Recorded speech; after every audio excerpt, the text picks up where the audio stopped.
விக்ரம் படத்தின் மூலம் கோலிவுட்டில் ரீஎன்ட்ரி கொடுத்தார் கமல்ஹாசன். அந்த படம் மெகா பிளாக் பஸ்டர் ஆனது. இதனையடுத்து உற்சாகமடைந்த அவர் தொடர்ந்து படங்களில் நடிப்பதும் படங்களை தயாரிப்பதும் என பிஸியாக இருக்கிறார்.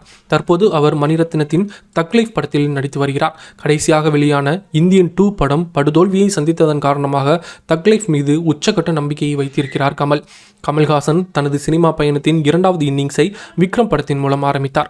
லோகேஷ் கனகராஜ் இயக்கிய அந்த படத்தின் மூலம் தரமான வெற்றியை பதிவு செய்தார். அந்த வெற்றியை கொடுத்த உற்சாகத்தில் அடுத்தடுத்து படங்களில் நடிக்க கமிட்டானார். அதன்படி கடைசியாக அவரது நடிப்பில் இந்தியன் 2 படம் வெளியானது. மிகப்பெரிய எதிர்பார்ப்போடு ரிலீஸ் ஆன அந்த படம் படுதோல்வியை சந்தித்தது. இப்போது மணிரத்னம் இயக்கியிருக்கும் தக் லைஃப் படத்தில் நடித்து முடித்திருக்கிறார். கமல்ஹாசனும் மணிரத்னமும் இணைந்து ஏற்கனவே நாயகன் என்ற கல்ட் கிளாசிக் படத்தை கொடுத்திருக்கிறார்கள். அந்த படம் இன்று வரை சிறந்த அடையாளங்களில் ஒன்றாக இருக்கிறது. தற்போது அவர்கள் இருவரும் மீண்டும் இணைந்திருப்பதால் பெரும் எதிர்பார்ப்பு எழுந்திருக்கிறது. இப்படத்தை ராஜ்கமல் நிறுவனம், மெட்ராஸ் டாக்கீஸ் நிறுவனம், ரெட் ஜெயின் நிறுவனம் இணைந்து தயாரித்திருக்கின்றன. AR ரஹ்மான் இசையமைத்திருக்கிறார். இப்படத்தில் திரிஷா, ஜோஜு ஜார்ஜ், ஐஸ்வர்யா லட்சுமி, விருமாண்டி அபிராமி உள்ளிட்டோர் நடிக்க கமிட் ஆகியிருக்கின்றனர். ஏற்கனவே மன்மதன் அம்பு, தூங்காவனம் ஆகிய படங்களில் கமல்ஹாசனுடன் இணைந்து நடித்திருந்தார் திரிஷா.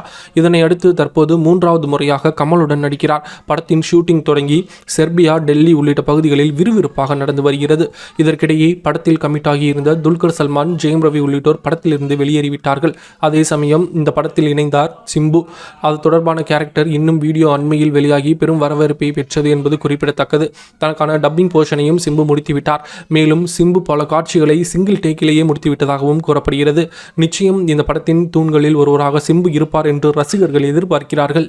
இந்நிலையில் தக் லைஃப் படம் பற்றி புதிய தகவல் ஒன்று வெளியாகி இருக்கிறது. அதன்படி இன்னும் கொஞ்சம் மட்டுமே ஷூட்டிங் செய்ய வேண்டியிருப்பதாகவும் ஏற்கனவே அதனை செப்டம்பர் 20ஆம் தேதிக்குள் முடித்து போஸ்ட் ப்ரொடக்ஷன் வேலைகளை மணிரத்னம் தொடங்க பிளான் போட்டிருப்பதாகவும் கூறப்படுகிறது. முன்னதாக இதுவரை எடுக்கப்பட்ட படத்தின் காட்சிகளை பார்த்து கமல்ஹாசனுக்கு ஆத்ம திருப்தி ஏற்பட்டதாகவும் மணிரத்னத்தையும் சிம்புவையும் வெகுவாக பாராட்டியதாகவும் ஒரு தகவல் ஓடியது நினைவு கூறத்தக்கது.